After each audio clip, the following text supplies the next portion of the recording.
বদিউজ্জামান। বাড়ি কোন জায়গা? বাড়ি ফখরাবাদ আশাশুনি থানা। ভালো করে বলেন, বোঝা যাচ্ছে। আশাশুনি থানা। আশাশুনি থানা। ফখরাবাদ গ্রাম। আচ্ছা, গ্রামের নাম? ফখরাবাদ। ফকরাপাড়। আচ্ছা, এখানে আসছেন যার, এখানে এটা হচ্ছে আমিরুল নাম, আপনার নাতি জামাই। নাতি জামার নাম কি? আমিরুল। আচ্ছা, ঠিক আছে, আপনি এই মসজিদেই নামাজ পড়ে এখানেই অবস্থান করবেন, ঠিক আছে? ওকে। এই চাচার বিষয়ে আমি সন্ধ্যার যখন মাগরিবির আজান দেয়, আজান দেওয়ার পরপরই হঠাৎ করে দেখি যে কাকা ওরকম ঘুরে বেড়াচ্ছে দিগ্ভ্রান্তের মতো।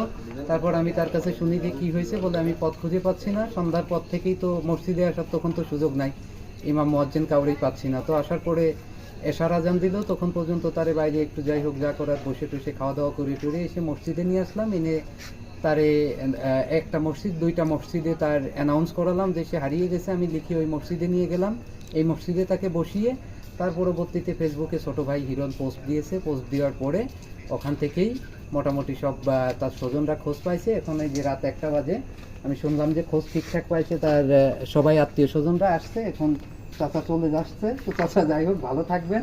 হ্যাঁ, আমার বাগান ঝিনাইদহ জেলা, ও আমার ছোট ভাই, আমার এলাকারই, ঠিক আছে? তো যাই হোক ভালো থাকবেন। এই খুঁজে পাইছে, এই জন্যই খুব তৃপ্তি লাগছে। এই জন্য এত রাত্রে আবার আমি ঘুম থেকে উঠে চলে আসছি যে শেষ দেখাটা একটু করে যায়। ঠিক আছে।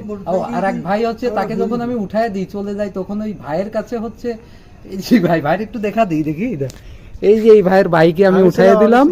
ভাই বাইকে নিয়ে মিনিমাম মনে হয় 10 কিলোমিটার ঘুরছে মসজিদ এখানে ওখানে ঘুরে ঘুরে। যাই হোক সবাই সম্মিলিত প্রচেষ্টায় ভাইকে খুঁজে পাওয়া গেল। আপনার কি হয়?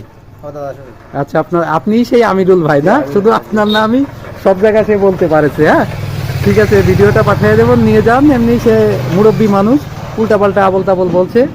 ঠিক আছে ভাই, ভালো থাকবেন।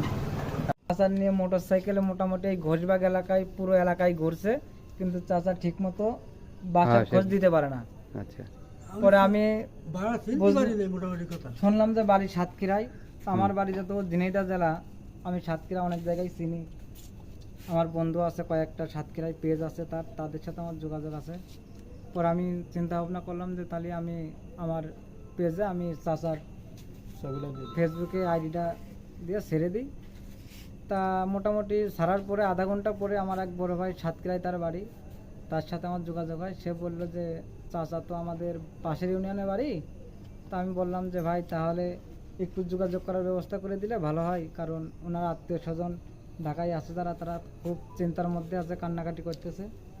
পুরো ওই ভাই আমার খুব সহযোগিতা করছে এবং তার জন্যই এই তার স্বজনেরা